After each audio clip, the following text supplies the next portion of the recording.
കർണാടകയിൽ മുഖ്യമന്ത്രി സിദ്ധരാമയ്യ രാജിവെച്ചതോടെ അടുത്ത മുഖ്യമന്ത്രി ആര് എന്ന ചർച്ചകളായിരുന്നു.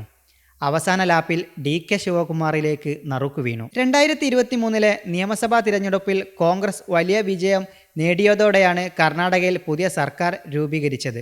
എന്നാൽ അധികാരത്തിലെത്തിയ നിമിഷം മുതൽ തന്നെ മുഖ്യമന്ത്രി സ്ഥാനത്തെ ചുറ്റിപ്പറ്റി രണ്ട് നേതാക്കളുടെ പേരുകളാണ് ഉയർന്നു വന്നത്.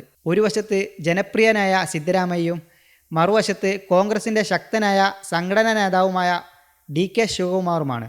സർക്കാർ രൂപീകരിച്ച സമയത്ത് തന്നെ ഇരുവരും തമ്മിൽ അധികാരം പങ്കിടൽ ധാരണയുണ്ടായിരുന്നുവെന്ന തരത്തിൽ രാഷ്ട്രീയ വൃത്തങ്ങളിൽ വാർത്തകൾ പ്രചരിച്ചിരുന്നു. എന്നാൽ അതിനെക്കുറിച്ച് ഔദ്യോഗിക സ്ഥിരീകരണം ഒരിക്കലും ഉണ്ടായിരുന്നില്ല. മുഖ്യമന്ത്രി മാറ്റം സംബന്ധിച്ച ചർച്ചകൾ വീണ്ടും സജീവമായിരിക്കുകയാണ്. സിദ്ധരാമയ്യയും DK ശിവകുമാറും ഡൽഹിയിൽ കോൺഗ്രസ് ഹൈക്കമാൻഡുമായി രാഹുൽ ഗാന്ധി, മല്ലികാർജുൻ ഖർഗെയുമായി നിരവധി ചർച്ചകൾ നടത്തി. അവസാനം DK ശിവകുമാറിലേക്ക് തന്നെ പേര് എത്തിച്ചേർന്നു.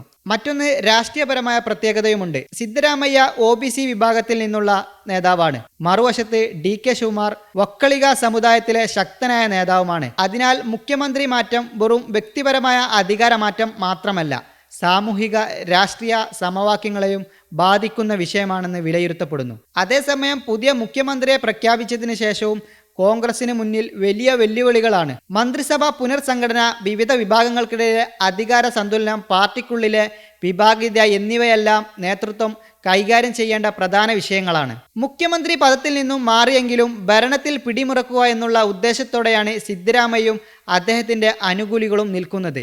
സിദ്ധരാമയ്യ തൻ്റെ മകന് ഉപമുഖ്യമന്ത്രി പദം കൊടുക്കണമെന്നും മറ്റു പദവികൾ മന്ത്രിസഭാ പുനർനിർണയത്തിൽ വലിയ പ്രാതിനിധ്യം വേണമെന്നും അവകാശപ്പെട്ടുമെന്നും ശ്രദ്ധേയമാണ്. ജാതി സെൻസസ് അംഗീകരിച്ചുകൊണ്ടാണ് അദ്ദേഹം മുഖ്യമന്ത്രി സ്ഥാനം രാജിവെച്ചത്. ഇത് വളരെയേറെ ചർച്ചാ വിഷയവുമാണ്. അതായത് ഒക്കലിംഗ വിഭാഗത്തിന് പ്രാതിനിധ്യം കുറയുന്ന രീതിയിലായിരിക്കും ഈ ജാതി സെൻസസ്. അതുകൊണ്ട് വലിയ പ്രതിസന്ധിയാണ് നേരിട്ടുള്ളത്. അദ്ദേഹത്തിൻ്റെ അഹിന്ദ മൂവ്മെൻറ്റിലൂടെ ആയിരുന്നു വലിയ വിജയം കർണാടകയിൽ കോൺഗ്രസിന് ലഭിച്ചത്. അതിൽ ന്യൂനപക്ഷങ്ങൾ, ദളിതർ, പിന്നോക്ക വിഭാഗം ജനങ്ങളാണ്. ആ വോട്ട് ബാങ്കായിരുന്നു 2023 കോൺഗ്രസിനെ അധികാരത്തിലെത്തിച്ചത്. സിദ്ധരാമയ്യ മാറുന്നതോടെ ഈ വോട്ട് ബാങ്ക് എന്താവും എന്നുള്ളത് കർണാടക രാഷ്ട്രീയത്തിൽ വളരെയേറെ ശ്രദ്ധേയമായിരിക്കും. അതേസമയം എല്ലാ വിഭാഗങ്ങളെയും കൂട്ടിച്ചേർത്ത് കൊണ്ടുപോകുക എന്നതാണ് DK ശിവകുമാറിന്റെ പ്രധാന ലക്ഷ്യം. Waytonikah.com, the exclusive Muslim matrimonial site.